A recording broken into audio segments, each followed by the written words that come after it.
Thank you so much for checking out this video. If you're new here, my name is Stephanie and I cover oily skin, hooded eyes, and beauty. Welcome back to my primer wars. Today is going to be episode 5, and if you missed the previous episodes, I will link them down below for you. To catch you guys up, I am testing out 10 drugstore primers for your oily skin. For each of these primers, I will be testing them out with my favorite liquid foundation and loose powder foundation, and of course I'll be doing an all-day wear test, and I will be testing out the touch-up process because with oily skin, it can be a little bit tricky. So let's get into primer number 5, and that's the e.l.f. Blemish Control Face Primer. This primer is infused with salicylic acid, vitamin E, and tea tree to help control breakouts and blemishes.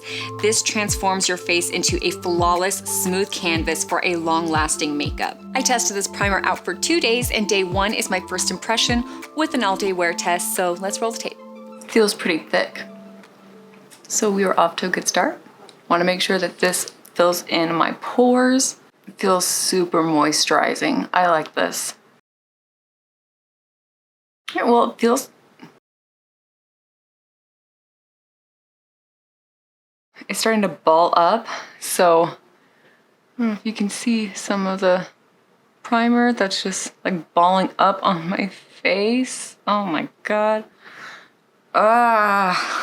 Okay, well, never mind, we are not off to a good start. Okay, I'm just gonna like dust off the parts that balled up and then just let everything else sink in. Okay, so I let the primer sit for the 30 seconds and my skin still feels moisturized, it feels smooth. I don't feel like it filled in my pores, unfortunately. But yeah, I'm gonna put my makeup on and hope for the best. So I'm back with the rest of my makeup, except for the eyes, because I will be doing a video later on my eyes. So my makeup looks really good right now, and it took a really long time to get there because I had to constantly blend out patchiness. There were parts of my face that I guess like the primer did not spread out. I tried my best to spread everything out, but as you saw, it just started balling up and flaking off. It was just weird. And so there were places where I thought the primer smoothed out. So as I put on the foundation, I noticed that there were just spots everywhere where the primer did not blend out and it just kind of stuck in those places. So I blended it out as much as I could. I had to get like a very light brush to like brush off the little balls, and like it just like flaked off. So yeah, it was a lot to work with. I'm gonna see what I can do next time to make the application process easier and just better looking. But let's do a close-up with how my makeup looks right now. So you can see it looks pretty good so far with all the work I did. I had a lot of patchiness going on in this area. And in this area, it just was not really looking too good. So, but I think I did a pretty good job with what I had. So let's see how it holds up for the end of the day. All right, so here we are 10 hours later, and I have been blowing my nose for the past hour, like nonstop.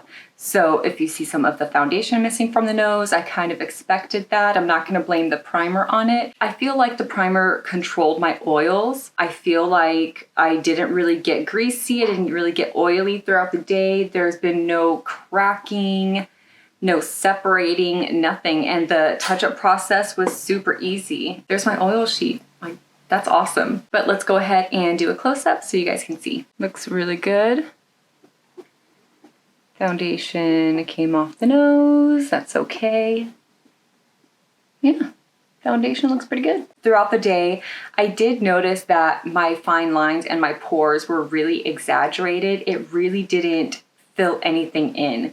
So other than the balling of the primer and the no cover up for pores or fine lines, the primer's okay.